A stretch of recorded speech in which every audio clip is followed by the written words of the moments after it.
sebelum saya bertanya kepada Gus Romli, mungkin ada tanggapan saya tentang apa yang disampaikan Bang Adib Susila. Bang Adib sering di WA ya?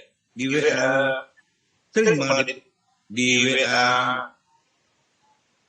tasawuf ya? Ini ada hujan. Mungkin Bang Kismet, kita ke tema saja, Bang Kismet. Halo, Bang Kismet. Aduh, enggak dengar lagi ya. Saya tidak dengar lagi apa yang disampaikan Bang Adib. Mungkin saya menanggapi begini ya, apa yang disampaikan kekuatan Bang Adib. Memang sebenarnya sama semua ya. Seperti kita juga, awalnya dulu saya juga seperti itu, seperti Bang Adib ya. Tapi saya yakin ya, kena kebanyakan teman-teman saya, baik Bang Gus Romli, Bang Alfat, ataupun Gus Wong, ataupun juga Bang Omai, rata-rata dia lebih cenderung dia menggunakan referensi, gitu. Bukan merupakan asumsi. Saya memang tidak setuju ya kalau apabila diskusi ini hanya menggunakan logika saja ya. Tetapi kalau logikanya itu sudah populer dalam artian begini, apa yang telah dia baca itu tuh sudah lengket di kepalanya gitu. Biasanya itu Gus Romli sama Bang Alfat itu biasanya apa yang dia pernah baca itu biasanya tidak perlu lagi dia harus membaca ya. Tapi kadang-kadang itu tadi karena dia sudah lengket di kepala, dia tinggal tuangkan saja. Tapi kadang-kadang ada persoalan-persoalan yang spesifik khusus gitu ya. Kayak mungkin arah ini, saya lihat Gus Romli juga dia gunakan referensi itu. Dia tadi berbicara itu, walaupun saya tidak melihat, tapi saya rasakan Gus Romli bukanlah menggunakan logikanya, tetapi dia menggunakan referensi.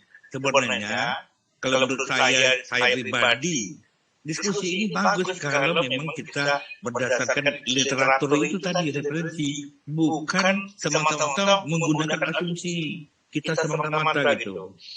Justru itu saya bilang menariknya di situ kalau kita memang sama-sama menggunakan referensi gitu. Mungkin apa yang pernah kita baca, apa yang mungkin juga guru kita pernah menyampaikan. Tidak ada masalahnya, kita juga sampaikan mungkin bahwa pernyataan guru saya begitu, tetapi bukan berarti kita tidak meniadakan apa yang kita dapat, sehingga kita menganggap pemikiran dari guru itu adalah pemikiran kita sendiri. Ini yang kadang-kadang kita ini sering lupa begitu. Saya kadang-kadang sering itu mengatakan, saya pernah membaca. Bukan berarti merupakan logika saya sendiri. Juga saya pernah mendengar ada ustadz yang mengatakan begini. Itu seperti itu. Itu justru itu akan membuat kita lebih jauh terjerumus ya. Kalau kita berbicara tentang agama ini ya. Apalagi yang kata Bang Adib itu, apalagi aras itu. Aras itu perspektifnya banyak sebenarnya. Mungkin bisa dari Bang Alfat, dari Romli, tapi bukan berarti bisa kalau memang ada yang lain yang memiliki pemikiran yang berbeda, tidak ada masalah, sampaikan saja di sini gitu. Sebenarnya kan juga ini bermanfaat untuk netizen juga di bawah. Akhirnya mereka tahu mana yang menjadi pilihan mereka gitu. Boleh kita berbeda, yang penting kan kalau memang sama-sama menggunakan referensi itu tidak ada salahnya gitu. Itu menurut saya. Biasanya saya juga melakukan hal itu ya, melakukan hal itu sehingga bukan berarti kita berbeda akan menjadi kita semakin jauh. Biasanya kita kalau di teman saya itu kita semakin dekat. Gitu. Perbedaan itu biasa ya. Namanya saja mungkin apa yang kita baca dengan yang dibaca orang lain juga pasti akan berbeda.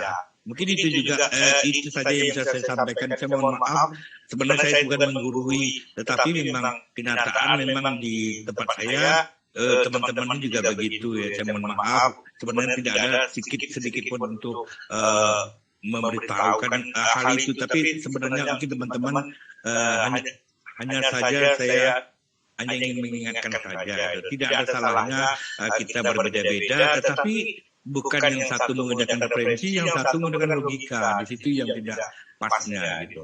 Mungkin itu saja, tetapi ada yang menjadi pertanyaan saya dengan Gus Romli, apalagi tentang masalah aras tadi ya. Saya ingin simpel saja, sebenarnya aras itu apa sih kegunaannya?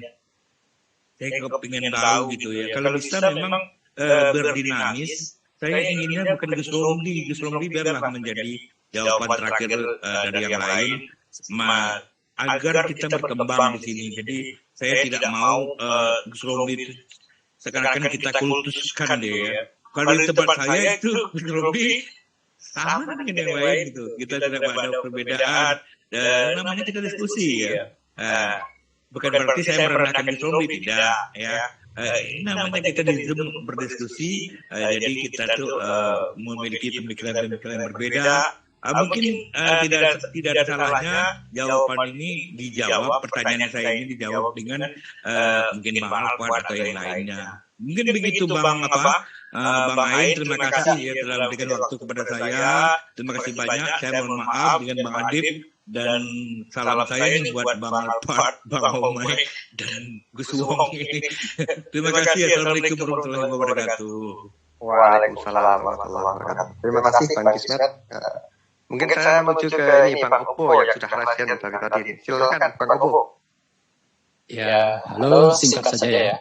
Saya memang setuju dengan kata Pak Adib tadi.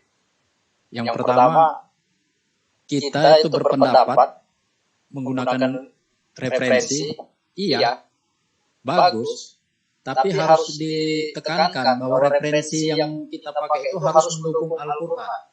Jadi ketika referensi tadi itu diutamakan di luar Al-Quran, nah di sini akan jadi masalah nantinya. Jadi saya ingin tekankan, ya kan? Kalau kita baca-baca referensi masing-masing, saya banyak buku pendapat-pendapat manusia yang katanya ulama ini segala. Saya baca itu satu buku, habis waktu kita kan. Kita mau memecahkan masalah, tapi saya ingin referensinya itu yang utama pasti Al-Quran. Kalau tidak setuju itu, wah saya undur diri. Gitu. Nah, referensi di luar Al-Quran boleh. Kalau dia mendukung Al-Quran, karena saya meyakini bahwa Al-Quran itu ya alif lam mim dzalikal kitab la raiba fihi hudal lil muttaqin, tidak diragukan. Itu Al-Quran sendiri yang ngomong, selain Al-Quran patut diduga diragukan. Ini harus digarisbawahi. Dan Al-Quran ini bukan pedoman untuk para rasul dan nabi saja atau mufassirin ulama, tidak. Al-Quran ini untuk hudal linnas. Jadi yang bukan manusia memang tidak perlu Al-Quran. Nah, manusia yang mana? Gitu? Manusia yang mau gimana? Ihdinas siratal mustaqim. Kan itu permintaan kita. Ihdina. Al-Quran kan Buddha. Ihdina siratal mustaqim. Kalau nggak ke situ nggak usah. Gitu. Buat apa kita panjang lebar ngomong, tapi nggak ada kaitan dengan siratal mustaqim. Kan gitu. Itu satu. Kalau kita bicara referensi, inna ila rabbika rujukan. Referensi itu ya inna ila rabbika. Kalau bicara inna ila rabbika, al-haqqu min rabbika wa la takunanna minal mumtarin. Al-haqqu itu dari Rob, yang bukan dari Rob itu al-batil. Jadi saya katakan penjelasan ayatin bayinatin di luar ayatin bayinatin itu al-batil. Al-Quran ini sebagai kalimat Rob sudah lengkap. Watamat kalimati rabbika sidqon. Lengkap, sempurna, tamat, paripurna. Jadi kalau ada yang meragukan Al-Quran, buat satu surat saja seperti Al-Quran, kan gitu. Jadi saya tekankan, boleh referensi selain Al-Quran, tapi dia harus mendukung Al-Quran. Nah, kalau di luar-luar itu namanya, ingat ya, kebanyakan daripada manusia di muka bumi ini adalah justru menyesatkan ansajidillah. Jadi jangan kita bangga dengan manusia kebanyakan. Justru kata Al-Quran, jangan ikuti kebanyakan manusia di muka bumi ini yang menyesatkan ansabilillah. Iya kan? Jadi saya tidak, karena dalam Al-Quran qalilan ma tu'minun, sedikit sekali memang yang beriman, benar-benar beriman ya. Kalau sekedar amanu bil batil banyak. Nah, jadi maksud saya tekanannya adalah jadikan Al-Quran sebagai referensi utama. Al-Quran Karim, Al-Ars Karim. Itu jadikan utama. Sebab kalau tidak seperti itu, saya yakin kita akan bertele-tele kesana kemari menjadi menjadi nggak ada pangkal, nggak ada ujung, ujungnya jadi fitnah, ya kan? Nggak jelas pangkal ujung kemana, ngalor ngidul gitu, ya kan? Tapi tujuan kita ini untuk merujuk ke Al-Quran. Jadi Quran dijelaskan oleh Quran. Al-Quran yufassiru ba'duhu ba'du ayatin bayyinatin. Jelas Al-Quran itu sebagai al-bayyinah harus difungsikan ke sana. Sebagai Al-Furqan harus difungsikan sebagai pembanding, pembelah pandangan, mana yang hak, mana yang batil, jangan campur aduk. Jangan campur aduk. Ini Al-Quran dicampur aduk dengan Al-Quran. Emangnya Al-Quran itu nggak lengkap? Emangnya Al-Quran itu nggak sempurna? Nggak cukup? Kita buktikan, dia harus kita buktikan kesempurnaannya.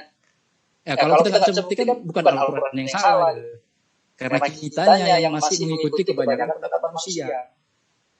Jadi saya pikir itu saja ya tekanannya, supaya kita mengutamakan referensi Al-Quran, referensi literatur di luar Al-Quran hanya sebagai pendukung. Jadi kalau belum ada referensi Al-Qurannya, jangan dulu hadirkan di luar Al-Quran. Nanti saya kalau baca seperti itu, mau satu buku saya bacakan semua di luar Al-Quran, kan malah membingungkan yang lain kan, memusingkan. Dan kalau bisa sebenarnya setiap orang ngomong dibatasi sesuai tema saja, jangan out of topic gitu. Karena durasi kita kan terbatas. Sekian, terima kasih. Terima kasih Pak Kopo. Wah, ini jadi panjang juga sampai ke tema ini Pak Alfat. Oke. Mungkin ada yang mau menanggapi? Silakan satu detik biar tidak jadi fitnah. Boleh nggak? Silakan. Jadi begini ya, maksud saya membacakan itu tadi agar kita terhindar dari menafsirkan Al-Quran dengan pendapat sendiri. Misalnya begini, saya tanya kepada yang mulia Bapak Opo, kalau sekedar mengandalkan, ya bukan saya meremehkan loh. Kalau kita sekedar mengandalkan ilmu kita, cukup di Al-Quran saja. Coba saya tanya kepada panjenengan, misalnya sini, ada Quran surat Yunus berbunyi begini, lilladzina ahsanul husna wa ziyadatun. Bagi orang yang berbuat kebaikan mendapatkan pahala dan bonus. Apa sekarang yang dimaksud dengan ziyadah di sini? Kalau tidak menurut para mufassir, ayo jawab. Itu Yunus ayat berapa? Yunus ayat 26. Kalimat ziyadah itu apa maksudnya? Ya kalau kita bahas itu, kita harus merujuk akar katanya apa itu, nanti kan termin sendiri lah ya. Kalau itu kita bahas, kita buka dulu akar katanya. Kan dalam Quran ada.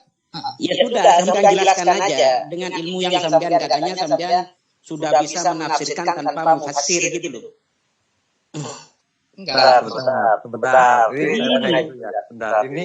Ini temanya As ya. Jadi sebentar Mas Ain, sebentar. Jadi saya jelaskan begini maksudnya.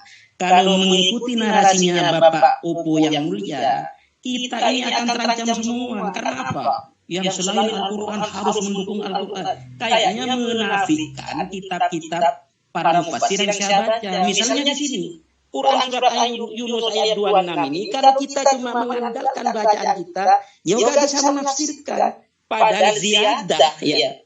Ziyadah di sini, menurut tafsir Jalalain, juga menurut tafsir Qurtubi, tafsir Jalalain, juz 1 halaman 173. Tafsir Qurtubi juz 8 halaman 330. Maknanya ziyadatun di sini adalah melihat Tuhan, gitu loh. Mana ada di Quran ziyadah ini melihat Tuhan? Nah itulah jadi kita jangan merasa pintar. Quran cukup ditafsirkan Quran. Quran sudah jelas, Quran sudah terperinci. Itu alirannya ingkar sunnah nanti itu. Padahal untuk menjadi mujtahid mutlak tadi syaratnya banyak. Sebentar. Saya jangan dibatasi karena forum kita ini kan untuk diskusi gitu loh. Jadi begini, menurut kitab siapa yang saya baca itu ya, kita pada tahu sejarah itu benar. 1 menit ya. Ya 1 menit. Dan kitab sebagainya itu pintu ijtihad memang terbuka, tetapi untuk menjadi mujtahid mutlak tidak gampang. Syaratnya ada 18 ini. Memiliki kemampuan untuk menggali hukum dari Quran dan Sunnah, memiliki ilmu yang luas tentang hadis, menguasai persoalan yang disepakati, memahami qiyas, menguasai bahasa Arab, nahwu, soroh, balaghah, macam-macam, memahami menghayati tujuan banyak. Jadi artinya Kalau kita cuma mengandalkan tafsir terjemahan Al-Quran saja kita salah. Tadi misalnya membaca apa? Wa tamat kalimatuh, dibaca kalimati. Itu saja membacanya saja salah. Kok mau mengartikan sendiri? Itu namanya dolul mudillun itu. Jangan hentikan paham ingkar sunnah itu. Berpahamlah kepada ahlinya. Kalau hadis pada ahli hadis. Kalau Quran kepada mufassir, kita akan selamat. Begitu. Saya ini bukan ngamuk, bukan emosi. Tapi saya ini tegas untuk membantah aliran ingkar sunnah. Baca Quran saja masih salah kok. Sok-sokan mau menafsir Quran dengan Quran. Bertobatlah. Begitu. Lanjut, Bang Ain. Terima kasih, Sobri. Oke, sekarang ditanggapi oleh Bang Opo. 1 menit ya, Bang. Ya lebih sedikit tadi, Sobri lebih sedikit. Silakan Bang Opo. Halo? Ya, silakan Bang Opo. Jadi orang-orang yang sekarang merasa sudah di surga ini, sudah muslim, sudah mukmin, yang ngomongnya begitu. Orang-orang yang udah benar ngomongnya begitu. Padahal dia nggak tahu umat Islam sekarang ini seperti apa. Yang ngaku-ngaku muslim ini seperti apa dia nggak tahu. Coba lihat. Seperti apa sekarang umat Islam yang ngaku muslim? Lihat aja. Lihat seperti apa. Apa salah Qurannya? Bukan. Yang salah itu pemikirannya. Pemikiran kebanyakan dari manusia di muka bumi ini. Yudiluna, menyesatkan an sabilillah. Udah. Jadi bukan salah Qurannya. Bukan. Tapi sudahkah menjadikan Al-Quran ini jadi ingkar Qurannya ya kan? Mendualismekan Al-Quran. Sudah Al-Quran ini dijadikan menjadi pedoman hidup. Jadi tidak ada dibilang Al-Quran macam-macam gitu. Al-Qurannya udah isi makrifat itu satu-satunya. Udah lintas sekarang. Kalau ada orang bilang lagi selain Al-Quran hudan, buktikan apa hasilnya dia itu ngajarkan selain Al-Quran itu. Apa hasilnya? Apa? Sekarang ini dia itu semua yang ngaku muslim itu apa? Peradaban aja numpang barat. Mana hasilnya? Numpang barat. Sekarang yang berkuasa di blok barat, blok timur mana? Malah mereka yang memakai Quran walaupun salah gunakan. Saripati Al-Quran itu diambil sama mereka kalau gunakan. Yang ngaku muslim mana buktinya? Mana? Apa produk aja bisa mencipta apa? Berkreativitas saja. Semuanya impor, banyak yang impor. Bisa apa? Hasilnya mana? Quran itu mampu kalau diwujudkan. Persoalannya kalau didualismekan dicampur aduk dengan Al-Quran. Nah, itu masalahnya. Nah, selama ini apa murni Al-Quran itu dijadikan pedoman hidup? Makanya murnikanlah pandangan hidup yang ngaku-ngaku muslim tadi. Siapa saja murnikan itu. Karena memang tunggu wa ma umiru illa liya'budullaha mukhlisina hauddin dan seterusnya. Aku tidak perintahkan kalian macam-macam. Pakai ajaran-ajaran setan macam-macam enggak aku perintahkan kecuali mengabdi, menjadi mukhlisin yang memurnikan. Lahuddin ya kan? Bukan lahu macam-macam tadi yang bel-bel macam-macam tadi. Ah, itu garis bawah. Sekian, makasih. Oke. Saya ke Bang Afat ini udah rahasia. Silakan Bang Afat. Iya, terima kasih Bang. Jadi begini saya lihat, semuanya ini bertujuan baik ya. Begini, sebelum saya menyikapi udah panjang dari tadi, saya ingin kedua masalah ini. Jadi Allah itu kan sudah mengasih kode. Fas'alu wa ahla. Tanyakanlah kepada ahli. Maka kita tidak boleh menafsirkan ayat semau-mau. Satu, saya orang paling suka mencampur adukan Quran dengan yang lain. Katakanlah orang nggak suka, saya paling suka. Karena kalau nggak saya campur aduk Quran dengan yang lain, ya nggak ketemu. Nah, bahasa ini kan lucu ya, begini.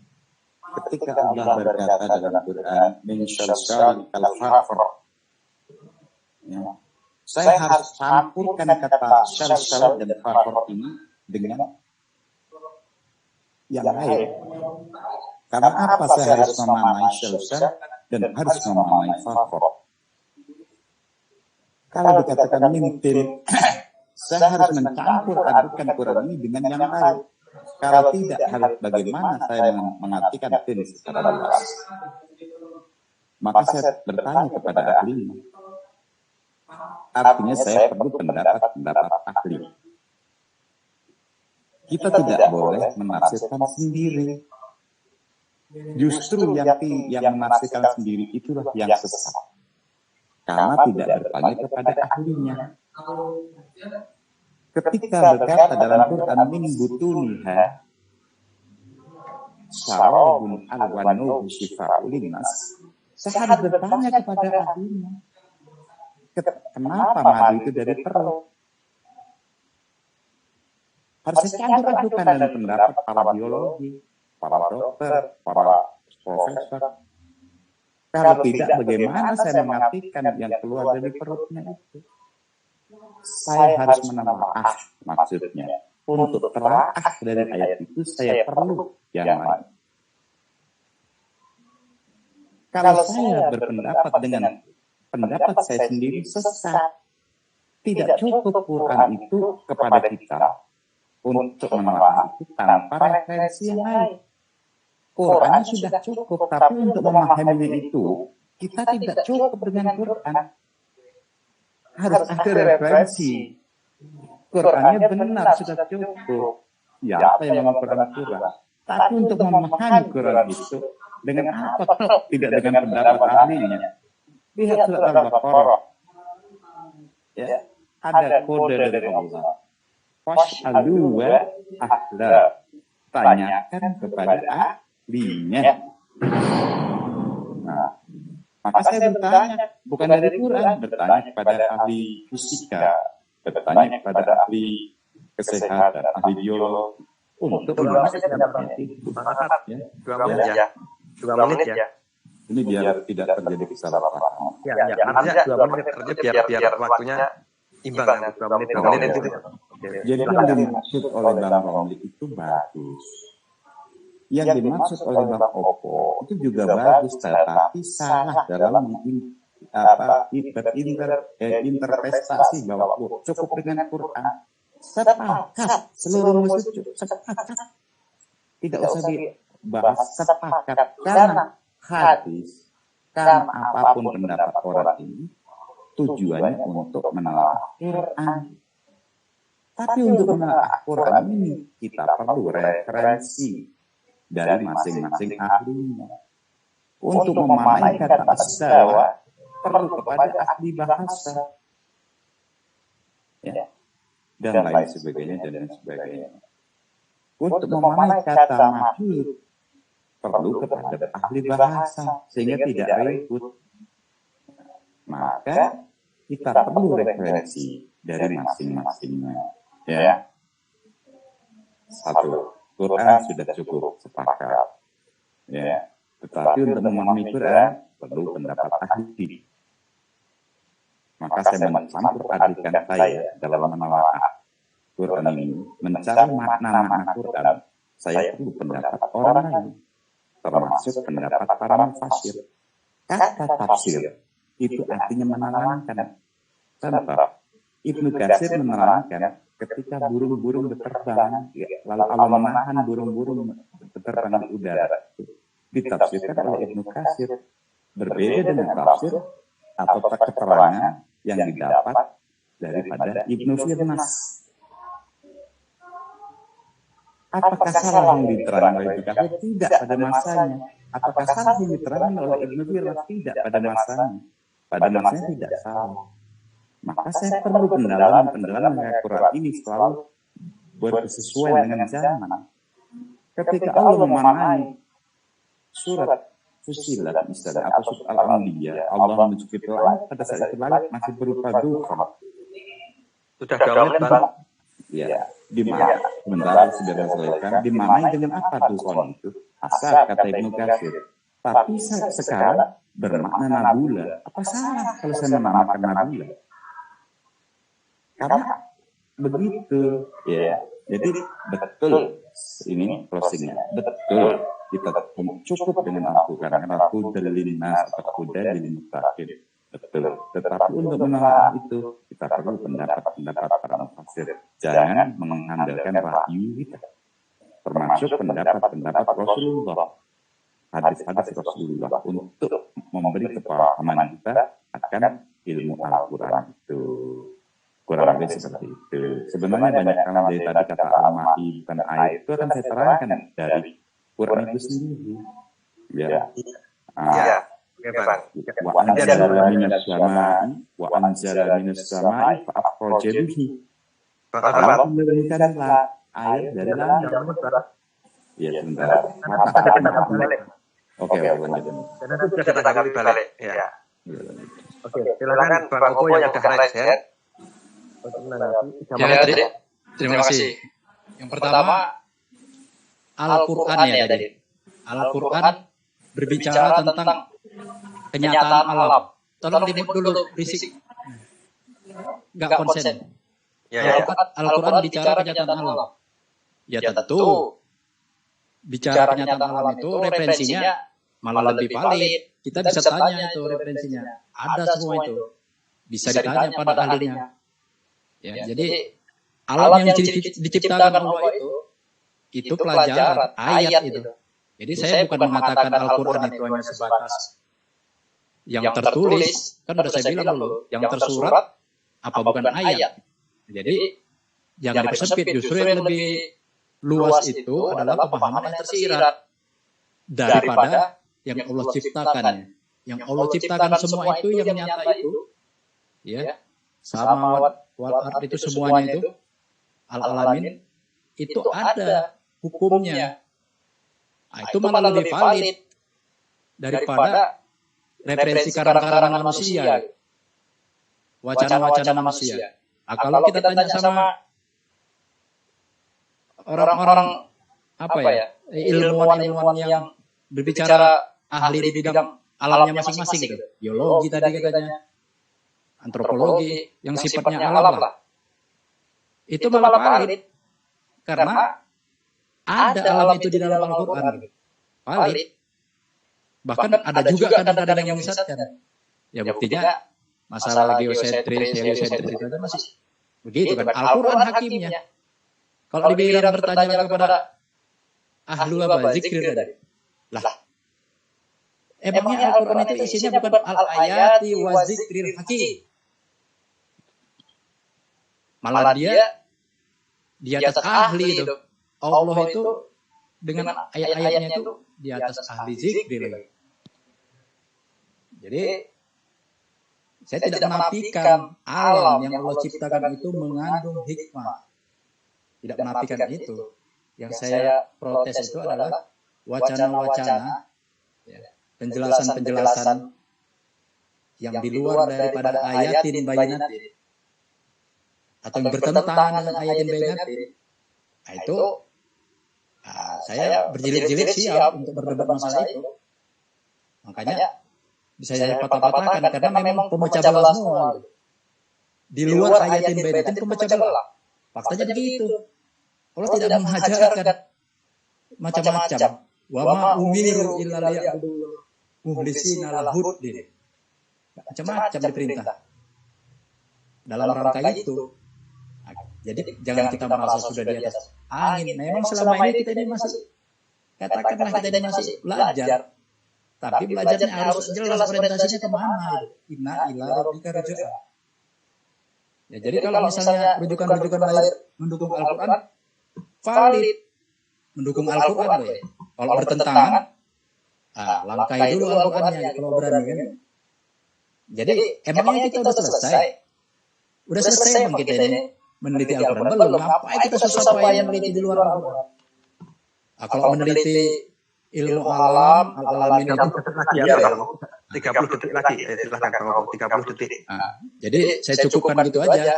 Karena memang Al-Quran sebagai Alkitab tidak bisa dipisahkan dengan al-alamin yang mengandung al-hikmah. Ya, si pokok Alkitab itu al-hikmah. Ada hukum-hukum sunatullah itu. Demikian saja biar nggak bertele-tele. Terima kasih.